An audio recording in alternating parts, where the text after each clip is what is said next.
Woolworths, C and A are Price, Rumbelows. If you grew up in Britain in the 70s, 80s, or 90s, these names meant something. They weren't just shops, they were destinations. Saturday mornings meant trailing behind your mom through C and A. Pocket money meant picking through the latest singles at our price. And Woolworths? That was where childhood happened. The pick and mix, the toys, the smell of cheap plastic and possibility. But one by one, they disappeared.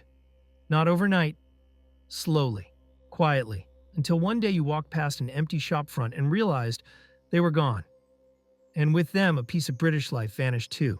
If you enjoy rediscovering the Britain we grew up in, make sure to like this video and subscribe, because we're about to count down 20 British shops and brands that vanished forever. Some closed decades ago, others hung on until recently, but all of them shaped the high street we remember. Let's start with number 20, Rumbelows. If you needed a television, a washing machine, or a video recorder in the 80s, you went to Rumbelows. It was an electrical retailer with bright yellow and red branding that you couldn't miss. They sold everything: TVs, radios, kitchen appliances, and they even rented out appliances if you couldn't afford to buy outright. For working-class families, that rental option was a lifeline. Rumbelows had hundreds of stores across Britain by the late 80s, but competition from Dixon's and Currys intensified. Prices dropped, margins thinned, and by 1995, Rumbelows was gone. The brand disappeared so completely that younger people have never even heard of it. But if you bought your first microwave or VCR there, you'll never forget that yellow sign. Our Price. This was the record shop. In the 80s and 90s, if you wanted the latest album, the newest single, or a chart CD, you went to Our Price. They had hundreds of stores, all with that distinctive orange and white logo. You'd flip through the racks, check the charts, maybe listen to a sample on the headphones. Staff actually knew about music. It was more than a shop, it was a culture. But then digital downloads arrived, iTunes launched, and suddenly physical music sales collapsed. Our Price tried to adapt, but it was too late. The last stores closed in 2004. Now, an entire generation has grown up never knowing what it felt like to buy a CD on release day. Woolworths, the big one. Woolies wasn't just a shop, it was an institution.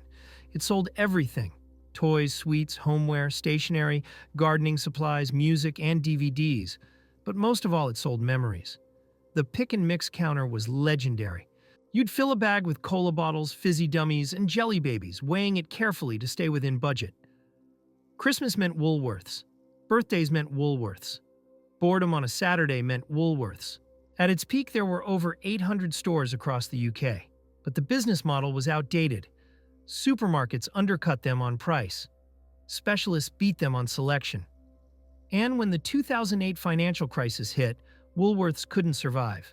The last stores closed in January 2009. 27,000 people lost their jobs. And Britain lost a piece of its soul. C and A. If your mom bought your school clothes in the 80s or 90s, chances are they came from C and A. Next, Gap and Zara offered better style. Primark offered lower prices. C and A was stuck in the middle, and the middle stopped working. In 2000, the company announced it was leaving the UK. All 109 stores closed. 4,800 jobs were lost. The brand still exists across Europe, but in Britain, it's a memory. And for many, it's a nostalgic one. BHS, British Home Stores. For decades, it was a high street staple. You could buy curtains, bedding, kitchenware, and clothes all in one place. It wasn't glamorous, but it was dependable. Families shopped there for generations. But BHS struggled to keep up. The stores felt tired. The stock felt dated. And when Sir Philip Green sold it for £1 in 2015, the writing was on the wall. A year later, BHS collapsed into administration. 163 stores closed. 11,000 jobs were gone. And Britain was left with a £571 million pension black hole. The collapse was a scandal. But for those who shopped there as children, it was also the end of an era. Debenhams. This one hurt. Debenhams had been on the British high street for over 200 years. It survived wars, recessions, and social upheaval. But it couldn't survive the internet. By 2020, Debenhams was struggling. Debt was mounting. Sales were falling. And the pandemic was the final blow. The company entered administration, And despite attempts to save it, the decision was made. All stores would close. The last Debenhams shut its doors in May 2021. 12,000 jobs were lost. The brand lives on online under Boohoo. But the physical stores, the ones people grew up visiting, are gone forever. Borders. The bookshop that felt like a destination. Borders wasn't just about buying books. It was about browsing, spending hours, discovering something new. They had comfortable chairs, a cafe, and an atmosphere that encouraged you to stay. For book lovers, it was heaven. Borders came to the UK in the late 90s and quickly became popular. But it couldn't compete with Amazon. Online shopping was cheaper, faster, and more convenient. By 2009, Borders UK had collapsed. The stores closed, and Britain lost one of its best bookshops. Waterstones survived. But Borders? It became a memory of a time when bookshops were experiences, not just transactions. HMV, his master's voice. The record shop that defined generations. In the 80s and 90s, HMV was everywhere.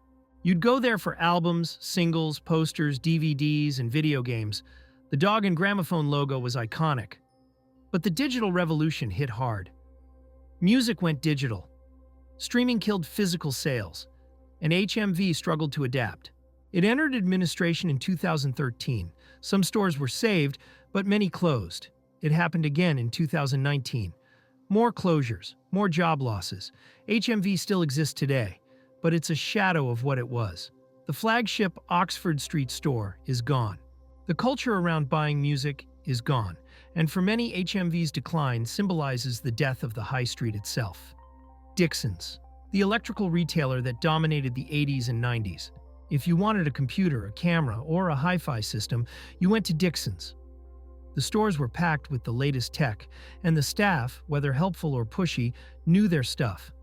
Dixons thrived for decades, but the brand began to feel outdated. In 2006, all Dixons stores were rebranded as Currys Digital, and by 2021, the Dixons name was retired entirely. It's now just Currys. The brand is gone, but the memory remains. For a generation, Dixons was where technology lived.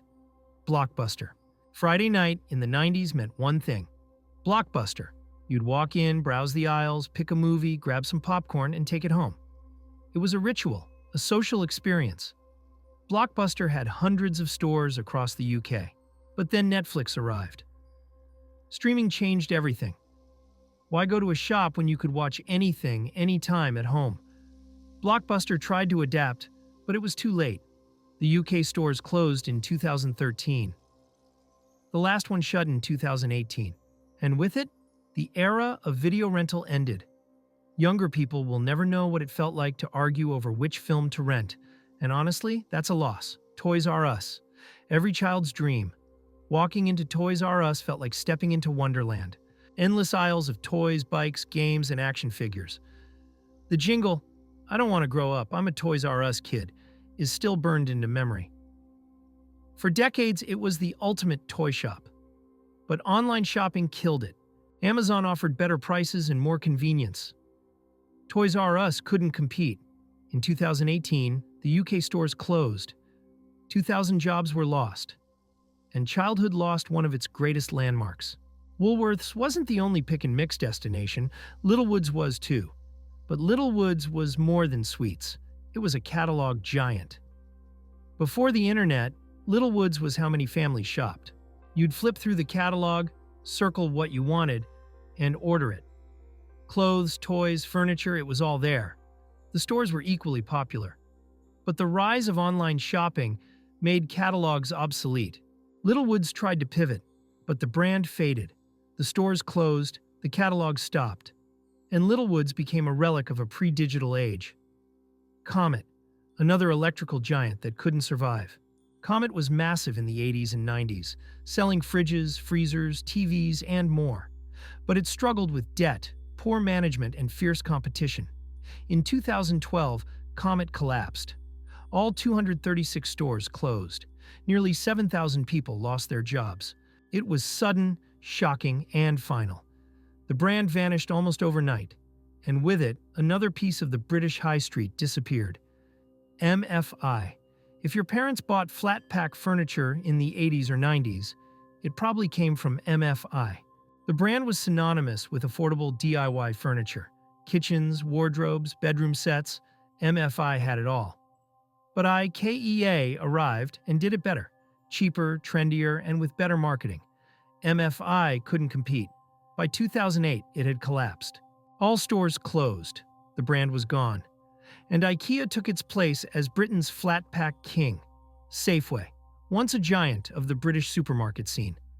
Safeway came from America in the 1960s and grew steadily. By the 90s, it had hundreds of stores. But Tesco, Sainsbury's, and Asda were bigger and stronger. In 2004, Morrisons bought Safeway and rebranded most of the stores. The Safeway name disappeared. For those who shopped there weekly, it felt like losing an old friend. Index, the catalog shop where you ordered from a book, wrote down a product code, and waited at the counter. Index sold everything: homeware, toys, electronics, clothes. It was convenient, affordable, and popular. But Argos did the same thing better. Index couldn't compete. By the early 2000s, it was gone. Argos absorbed many of its stores, and Index became a footnote in retail history. Tandy, the electronics shop for hobbyists. Tandy sold radios, cables, batteries, and DIY electronic kits. It was niche, but beloved. If you were into tech or gadgets in the 80s, you knew Tandy. But the market shrank. Mainstream stores started selling similar products, and Tandy faded away. The last UK stores closed in the early 2000s. The brand lives on in memory, and in old circuit boards. Athena, the poster shop. In the 80s and 90s, Athena was where teenagers bought posters for their bedroom walls. The iconic tennis girl poster, movie posters, band posters, art prints. Athena was everywhere, but tastes changed. The internet arrived, and poster shops became unnecessary. Athena closed in 2014. The brand was sold and continues online, but the physical shops, the ones you'd browse for hours, are gone. Zavvi, the successor to Virgin Megastores. Zavvi sold music, movies, games, and pop culture merchandise. For a few years, it thrived. But the 2008 financial crisis hit hard. Zavvi collapsed. Most stores closed. A few were saved and continue online, but the high street presence is gone. Zavvi was the last of the great music and entertainment retailers, and its closure marked the end of an era. Freeman, Hardy, and Willis, the shoe shop. For decades, it was a fixture on every high street. Affordable, reliable footwear for the whole family. The adverts called it our happy family shoe shop. But competition intensified. Brands like Clark's and Brantano took over. Freeman, Hardy, and Willis couldn't adapt. By the mid-90s, it was gone. The name lives on in memory. And for those who bought their first school shoes there, it always will. These shops weren't just businesses. They were part of the rhythm of British life. Saturday mornings, after-school trips, Christmas shopping, first albums, first toys, first memories. They're gone now, replaced by chain stores, empty units, or online giants. But for those who remember, they'll never truly disappear. So tell us, which shop do you miss the most? Which one do you wish you could visit one more time? Drop your answer in the comments. Share this video with anyone who remembers. And subscribe for more journeys into the Britain we grew up in. Because some things are worth remembering, even if they're gone forever.